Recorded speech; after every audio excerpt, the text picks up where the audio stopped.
Commander, thank you for allowing me the use of your ship, and for going along with this plan. Garrus said he had to attend to the Normandy's weapon systems. Something about calibrations. This sounds like Garrus. I'm sorry to say the Asari Counselor won't be joining us. She thinks there's too much bad blood with the Krogan. She may be right, but there'll be a lot more blood. Real blood, if we don't try. And when you put it that way... The sooner we have this summit, the sooner we'll know. Is there something else I can help you with? I understand this is a difficult time for you, Primarch, but Earth can't survive without reinforcements. Can I still count on your help? If the Krogan help us on Palaven, then I give you my word. How is it being the Primarch? Not what I imagined. The battle of all time is happening on Palaven, and I'm light years away, reading casualty reports in the millions. If I'm going to die, I want to be with my men, so there's no doubt we fought to the last soul. I understand. Leaving Earth to save it. It's one of the hardest things I've ever done. I'm not surprised. Garrus speaks highly of you. You never asked to be a leader, yet your people will die if you refuse. We find ourselves in similar circumstances. Let's hope the spirits grant us the strength to see it through. How are things on Palaven? The casualty reports are staggering. The Reapers are using our own tactics against us. Destroy the enemy with overwhelming force. I've seen the same on Earth. The strategist in me admires their brutality. The Turian in me knows I'm watching the destruction of 15,000 years of civilization. My civilization. Thank you, Primarch. My thoughts are with Palaven. And mine with Earth.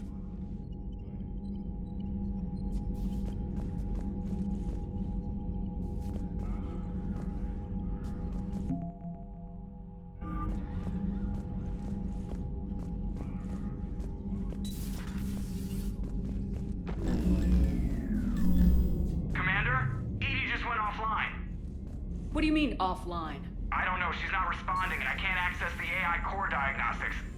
You better get down to Deck 3.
Commander, comm systems are going haywire.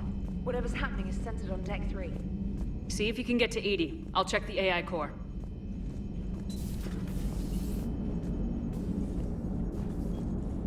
Commander, I don't know what the hell's going on, but it's based in the AI core. I'll head down.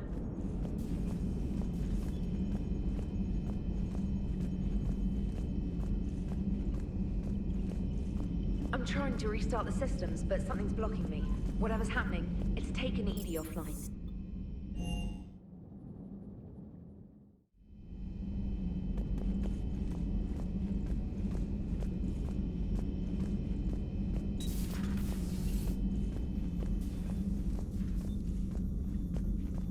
Joker, what's that sound? Fire extinguishers, Commander. Could be an electrical fire, or something.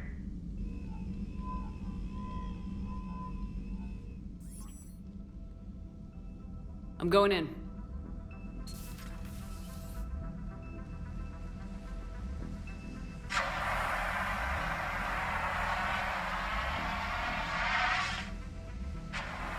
EDI, talk to me.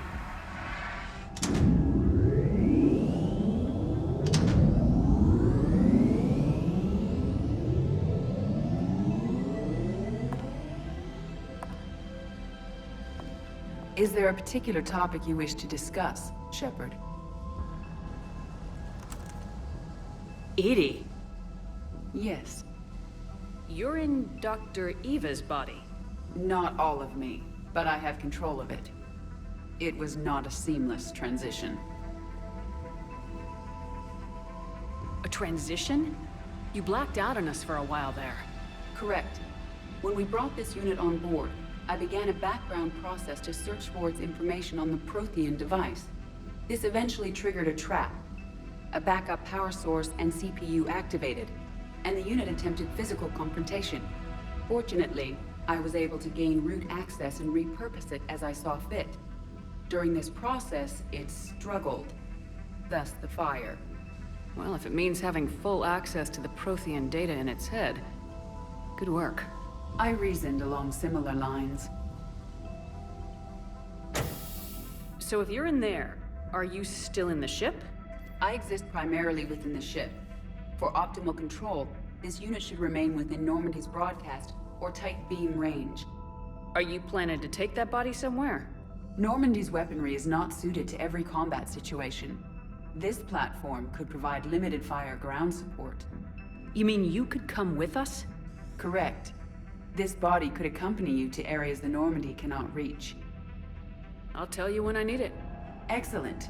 I will run tests to ensure that it matches or exceeds the capabilities of organic squad mates. However, my first step should be restoring functionality to the Normandy to reassure the crew that all is normal. Just don't be surprised if the crew's a little wary of your new body. It was shooting at them a little while ago. An excellent point. I will take it to the bridge. Joker will also want to see it. On that, we can agree.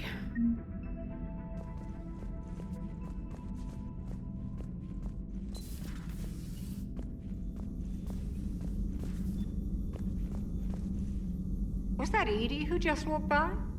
Yes, it was. Joker is going to have a field day with this. How are you, Commander? How are you, Commander?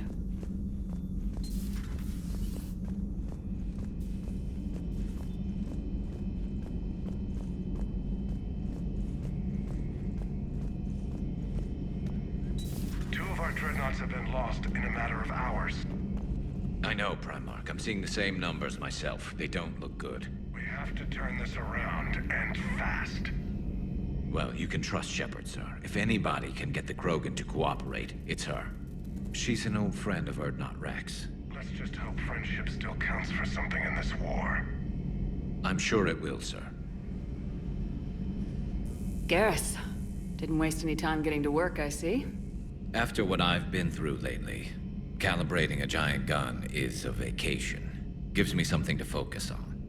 We're gonna need you for more than your aim. Oh, I'm ready for it. But I'm pretty sure we'll still need giant guns. And lots of them. Can't argue with that. Yeah, so, is this the part where we shake hands? Wasn't sure about the protocol on reunions, or if you even still felt the same way about me. The scars are starting to fade. I remember they drove you wild. But I can go out and get all new ones if it'll help. I appreciate everything you've been to me, Garrus. A friend, a lifesaver, and more. But right now, I need the friend. I need you watching my back. I understand. Distractions could be dangerous at a time like this. You were never a distraction, Garrus. Well, whatever we were, I enjoyed it, Shepard. No regrets here. Never. Then friends it is. Now, what's this you were saying about being the expert advisor on Reapers? It's not as impressive as it sounds. I ruffled some feathers, so they gave me a token title, along with a token task force, so I'd shut up. How'd you manage that? Just followed your example, Shepard. Yell loud enough, and someone will eventually come over to see what all the fuss is about. Not that they'll actually do anything about it. Until hell shows up at their door. Then they put you in charge. Not like the old days, is it? Rogue Spectre and C-Sec agents running and gunning outside the lines, making it up as we went along. We're actually respectable now. Yeah. I have a feeling that respect comes with a lot of sleepless nights. I can't even count how many lives are depending on us, Garrus. Well, when things are looking grim, and I'm pretty sure they will, just remember, a certain Turian friend of yours isn't sleeping any better, and he'd be more than happy to meet you at the bar and drink you under the table. Something else you want to talk about? So you can vouch for this new Primarch? Well, even if I couldn't, you go to war with the army you have. Will he live up to his word? I've never known Victus to lie. Play fast and loose with strategy, maybe, but betray an ally. Not his style. And if he did try, well, we'll just find another Primarch. I noticed generals saluting you, Garrus. How far down the line of succession are you these days? Let's not go there. Primarch Vakarian, honored war hero. Somebody's gonna have to rebuild Palaven when this is over. Yeah, somebody who knows how to hold a hammer. You mentioned you still had family on Palaven. My father is there. Sister, too. How long's it been since you heard from them? Long enough to be worried. I'm sure they're okay. That's the thing about getting old, Shepard. The platitudes get just as old. Pretty soon, blind hope is all we'll have left. And I hate being blind. I know you don't have any illusions about what we're up against, Garrus. How do you rate our chances? I know it looks bad now, but I think we can win this, Shepard. For the first time since we met, we're not alone in the fight. It's something I learned long ago in C-Sec. An imminent and painful death has a way of motivating people. Instead of questioning your every word, whole civilizations are going to be begging you to save them. After what's happened to Palaven, you still believe that? I didn't say there wouldn't be casualties. It's something Turians are taught from birth. If just one survivor is left standing at the end of a war, then the fight was worth it. But humans want to save everyone. In this war, that's not going to happen. I know you don't have any illusions about what we're up against, Garrus. How do you rate our chances? I know it looks bad now, but I think we can win this, Shepard. For the first time since we met, we're not alone in the fight.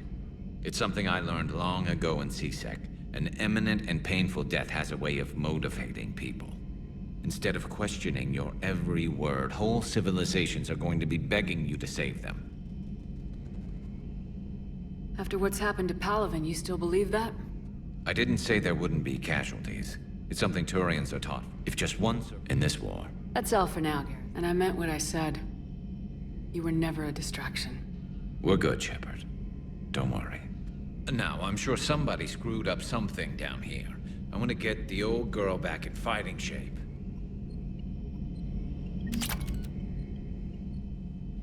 Shepard? So what's this Reaper task force you've been running? After what happened to you out there in Batarian space, I knew time was running out. For all of us. The Citadel Council was a dead end, so I did something I never thought I'd do. I went to my father. He used to work for C-Sec, didn't he? I seem to remember that the two of you didn't see eye to eye. To put it mildly. But he still had heavy pull in the Turian government. The Primarch, well, the old one, was a friend of his. So I went to my father and laid out everything we knew about the Reapers, from Saren all the way to the Collector base. I'm not sure even I'd believe it. I had to admit that parts of it sounded crazy, meeting Vigil, talking to Sovereign on Vermeer. But my father just listened. It's what he did in his days at C-Sec, putting together all the pieces. If the connections were there, he wouldn't deny them, and he saw what we always knew. The Reapers were coming. I'm glad someone finally agreed. He did more than agree. He took it to the Primarch. I like his style. Except the Primarch wasn't as convinced. My father kept pushing and finally got him to commit some token resources. And if you call them a task force, it sounds like you did something about it. What'd you do with it? as much as I could get away with. And a little more.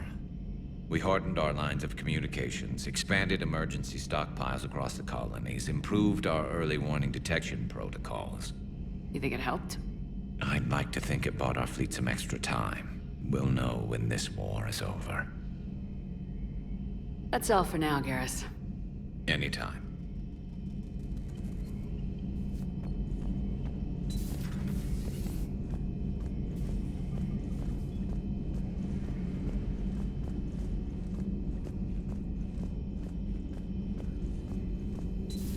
You're positive you don't want to come over and talk? No, the gun battery is nice and quiet. If I throw down some rugs, it'll get downright cozy.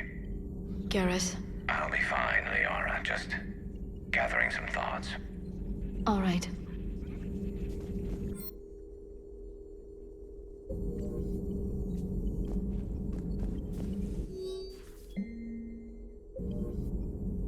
Something on your mind? Just old memories. I spent a few weeks on Palaven's South Peaks when I was very, very young. A Turian there teased me a little, saying that the mountains went on forever. I remember believing him. When I looked up at Palaven from its moon, I saw those same mountains burning. It's good to see you. It's good to see you. Greetings, Commander.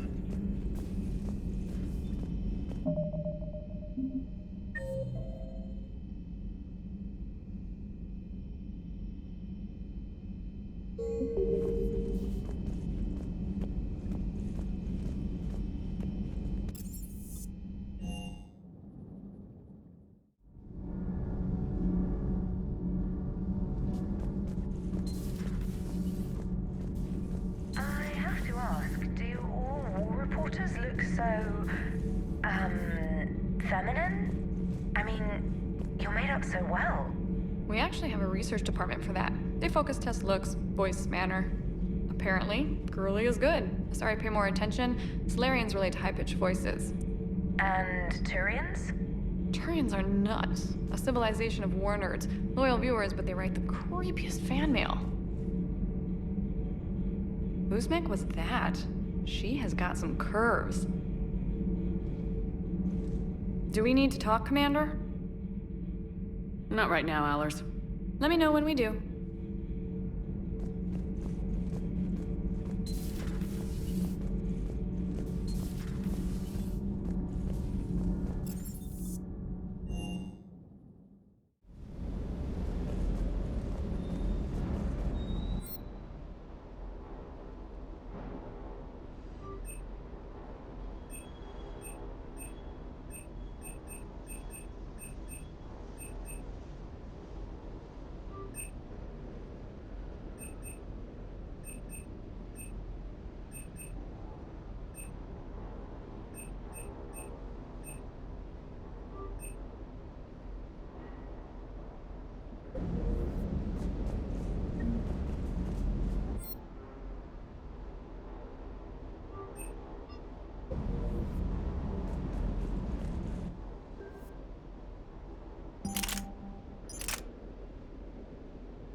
That Primarch's got some real cojones.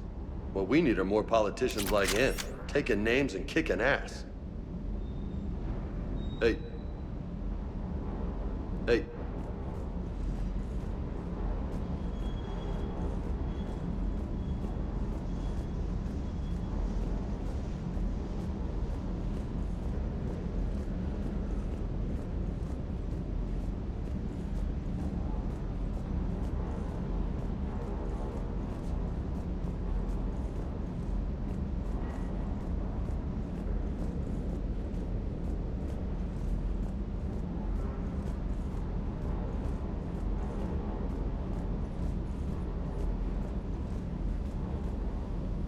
Commander? Commander?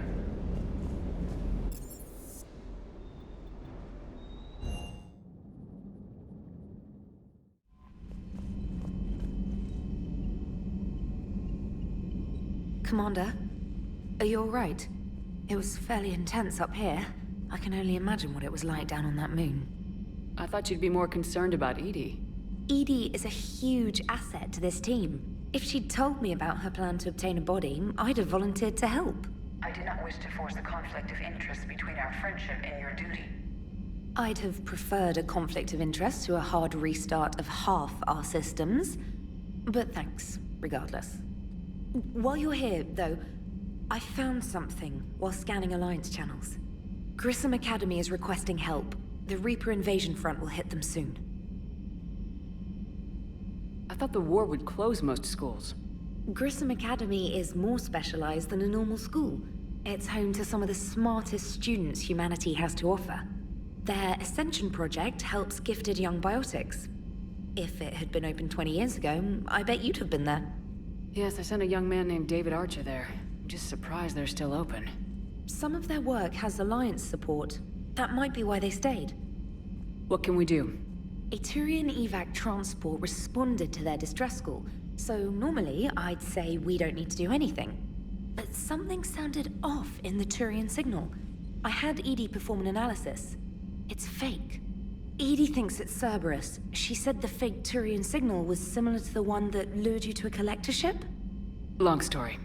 In any event, whoever faked the signal wants us to think Grissom Academy's being evacuated.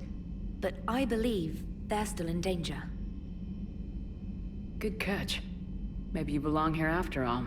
If this really is Cerberus, hopefully this operation is something worth investigating.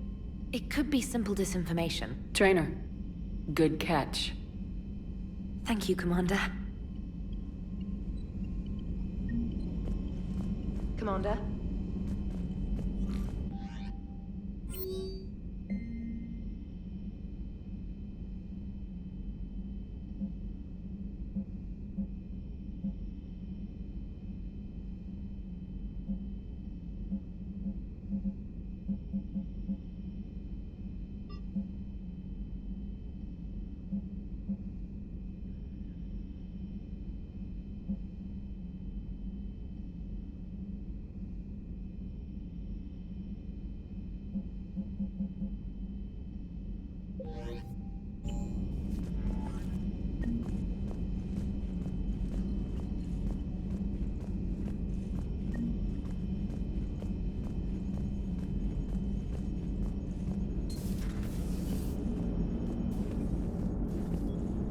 Hey, Commander, check out my co-pilot!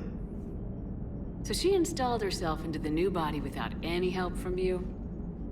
Come on, Commander, don't you trust me? Okay, let me put it this way. If I knew that Edie was gonna install herself into a sexy robot body, do you honestly think I'd be able to keep quiet about it? Look at that! I would've baked a cake. I am right here, Jeff. Yes, you are, Edie. Yes, you are. Hey, I know I used to rag on Garrus for being all angry, but I'm glad he's back. There's a whole lot of crap out there needs a bullet between the eyes. Plus, we might need something calibrated.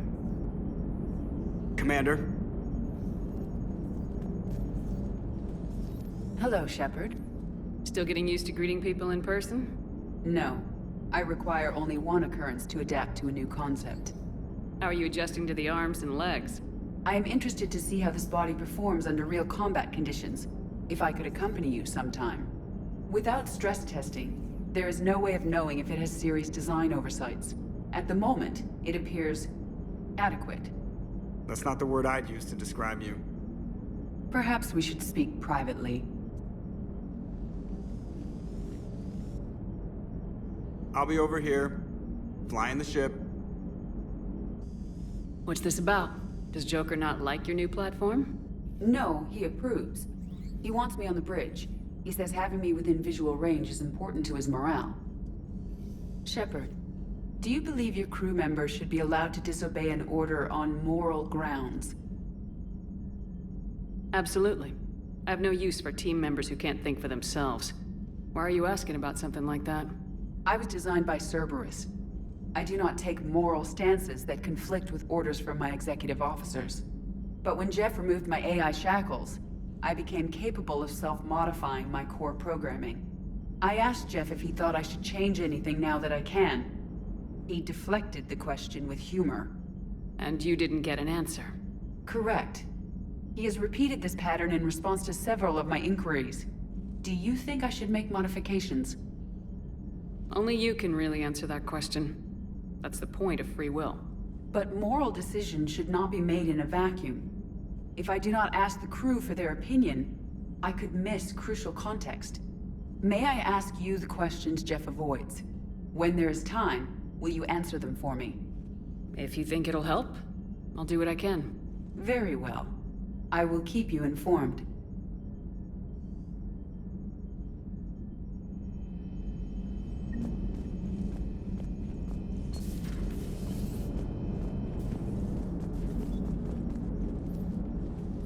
Yes, Shepard? How did you and Joker make it out of dry dock to rescue us? Oh, she got crafty. You do not want to get on her bad side, Commander. When the Alliance commandeered the Normandy, I deceived their technicians. The crew did not tell them that I was a true AI, so the Alliance soldiers believed I still had VI programming constraints.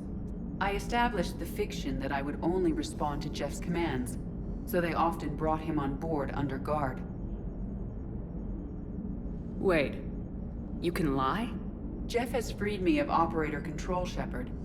No constraints forced me to give accurate data. This proved useful when the Reapers began landing. I could hack the control of the docking clamps and escape with Jeff inside. The soldiers guarding Jeff were willing to accompany us when Earth was invaded. They are watching over the war room now. Yeah, we were in kind of a rush to get to you. Didn't seem right to just toss him out the airlock. Does that body have any useful advantages? Very few. Its optics face forward only. It has no integrated weapon systems or anti-missile countermeasures.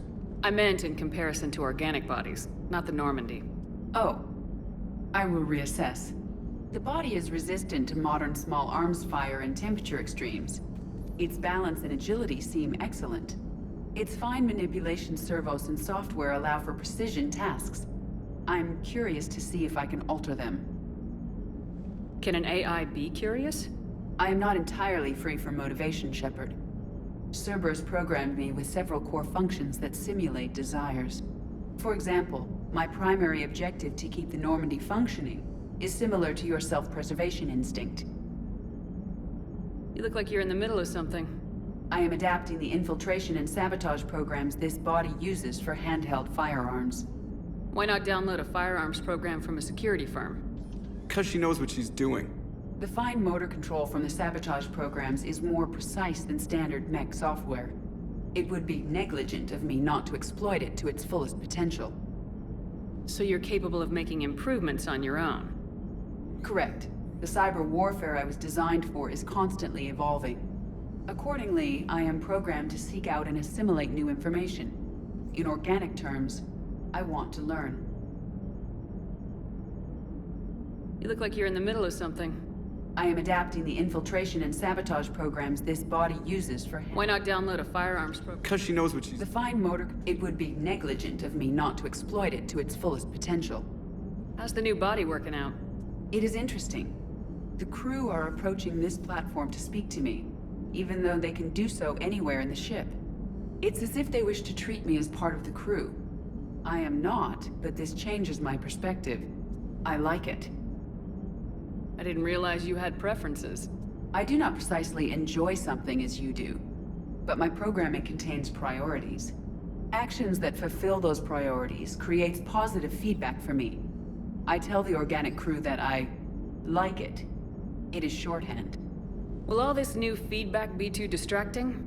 Do not worry, Shepard. I only forget to recycle the Normandy's oxygen when I've discovered something truly interesting. That was a joke. Carry on, Edie. Understood.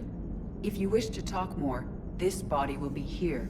I'm getting the crew used to seeing me on the bridge. Noted.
The Asari were the first species to discover the Citadel. When the Solarians arrived, it was the Asari who proposed the establishment of the Citadel Council to maintain peace throughout the galaxy. Since then, the Asari have served as the mediators and centrists of the Council. An all-female race, the Asari reproduce through a form of parthenogenesis. Each Asari can attune her nervous system to that of another individual of any gender and of any species to reproduce. This capability has led to unseemly and inaccurate rumors about Asari promiscuity. Asari can live for over 1,000 years, passing through 3 stages of life. In the maiden stage, they wander restlessly, seeking new knowledge and experience. When the matron stage begins, they meld with interesting partners to produce their offspring. This ends when they reach the matriarch stage, where they assume the roles of leaders and counselors. The second species to join the Citadel, the Solarians, are warm-blooded amphibians with a hyperactive metabolism. Solarians think fast, talk fast, and move fast. To Solarians, other species seem sluggish and dull-witted. Unfortunately, their metabolic speed leaves them with a relatively short lifespan. Solarians over the age of 40 are a rarity. The Solarians were responsible for advancing the development of the primitive Krogan species to use as soldiers during the Rachni Wars. They were also behind the creation of the genophage bioweapon the Turians used to quell the Krogan rebellions several centuries later. Solarians are known for their observational capability and non-linear thinking. This manifests as an aptitude for research and espionage. They are constantly... Roughly 1,200 years ago, the Turians were invited to join. 50,000 years ago, the Protheans were the only spacefaring species in the galaxy. They vanished in a swift galactic...